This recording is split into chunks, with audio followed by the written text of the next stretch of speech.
Martin O'Neill has personally stepped into a £4 million transfer pursuit in an exclusive story this morning, and the player involved is one who has been turning heads at the World Cup. We have also got a Celtic legend urging his teammates to stay, a major Iheanacho contract update, a midfielder linked with Celtic and Dortmund whose club has now spoken out, and a young Irish striker attracting championship interest. Big morning, let's get into it. But first, make sure you like this video and subscribe to the channel for more Celtic content. James Forrest has backed Martin O'Neill ahead of what could be his 18th season in the Celtic first-team squad, and the veteran winger has spoken about what the pre-season environment has felt like with the manager in place from day one. Forrest signed a one-year contract extension earlier this summer. At 35, he turned down the chance to wind down his career elsewhere and committed to another season at Celtic Park. That tells you everything about what the club means to him. Speaking to Sunsport, Forrest was full of praise for the way O'Neill has set the tone this pre-season. He said, "The manager has been class. He had 2 spells last season, but he's got a good coaching team too. It's good to start off pre-season when he's here. Everyone gets to know him right away when new signings come in too." That point about new signings is an important one. With fresh faces arriving at the club, having the permanent manager present from the very start of pre-season rather than walking into chaos mid-season is exactly what a club rebuilding its squad needs. The players know who is in charge, they know what is expected, and the new arrivals can settle into the environment O'Neill wants to create. Forrest also spoke about his own motivation at an age when most players are winding down. He said, "As for myself, it's unbelievable to still be here.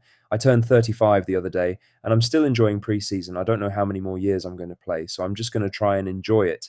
I've really enjoyed it the last few years, but it's not just about enjoying it. It's a big club, and they're pressure games. You look at that last week of the season, you're playing a part in the league decider, then you're starting in the cup final at 34. I still want to push myself. I've given everything to the club, and will continue giving everything to the club for as long as I can to hopefully win more trophies. Still hungry, still Celtic through and through." Now for the main story, as Celtic News can reveal exclusively this morning that Martin O'Neill has personally stepped into the club's pursuit of Egyptian midfielder Imam Ashaw, with the manager making direct contact to check on his conditions as he weighs up midfield targets ahead of the new campaign. Ashaw plays for Al Ahly and has just come off an impressive World Cup with Egypt, announcing himself to a wider European audience with a series of strong performances during the tournament. Celtic's scouting network first flagged him some time ago, and Celtic News can reveal that interest has now escalated to the level of the manager himself making personal contact to assess the situation. The key development here is that Ashaw is not expected to sign a new deal with Al Ahly despite being offered fresh terms. He wants to move to Europe, and the Champions League football on offer at Celtic Park is understood to be a genuine attraction for the 28-year-old. Celts have been told it would take around £4 million to get the deal done. That is a figure that is very much within the club's range, particularly for a player of Ashaw's profile and quality. However, Celtic are not alone in the race.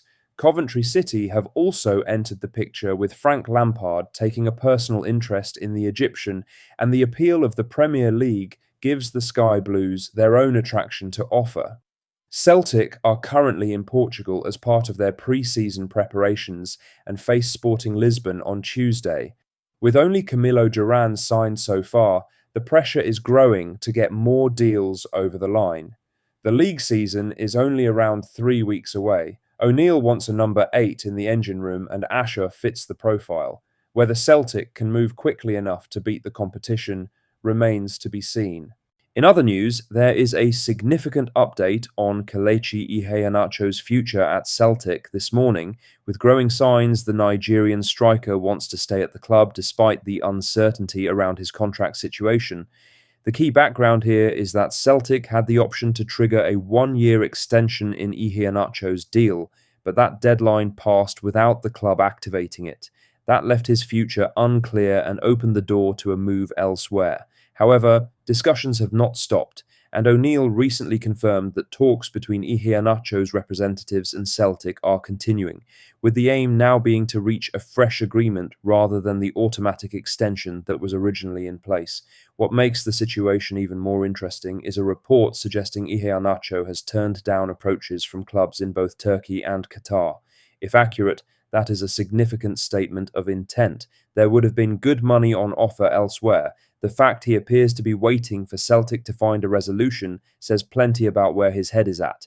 His contribution to the end of last season was enormous. 6 goals in the final 9 matches helped deliver the Premiership title, and he also scored in the Scottish Cup final against Dunfermline. Most of that impact came from the bench, which is where the debate around him sits. He is a brilliant impact player. Whether he can handle starting consistently over a full season is the question that remains unanswered. Alex Oxlade-Chamberlain has already put pen to paper on a new 1-year deal, and Iheanacho could follow a similar path.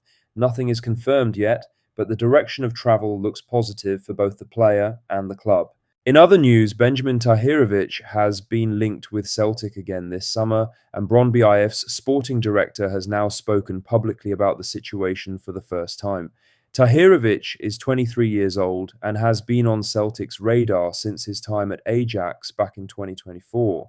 He moved to Brøndby in February 2025 and has made 49 appearances for the Danish club since then. His performances have attracted attention from several clubs this summer, with Celtic and Borussia Dortmund both credited with an interest. Julius Onasorga, Brøndby's sporting director, addressed the speculation in an interview with TV2. He said, "Yes, we are open, but it's about having the right solution ready. There must be a clear interest from the player in a transfer as well as a clear interest from another club for an amount that is beneficial to us. I haven't heard from either Celtic or Dortmund, and I don't follow that kind of thing, to be honest. But it's always good to hear that there is interest in our players. Those comments are worth reading carefully. Brøndby are not ruling out a sale, but they are also making clear that nothing formal has landed. There has been no bid, no official contact, and no negotiations at this stage. For Celtic, this remains at the level of monitoring and speculation rather than active pursuit. That could change quickly, though, with Arne Engels and Reo Hatate both looking increasingly likely to leave Celtic Park this summer. O'Neill will need midfield reinforcements. Tahirovic is a Bosnia international who has been tested in European football and could fit the profile of what is needed. If Dortmund's interest is genuine, Celtic cannot afford to sit on this one too long. Lastly, Johnny Kenny is attracting serious interest from the English Championship this summer, with Bolton Wanderers and Millwall both reported to be monitoring the Celtic striker's availability.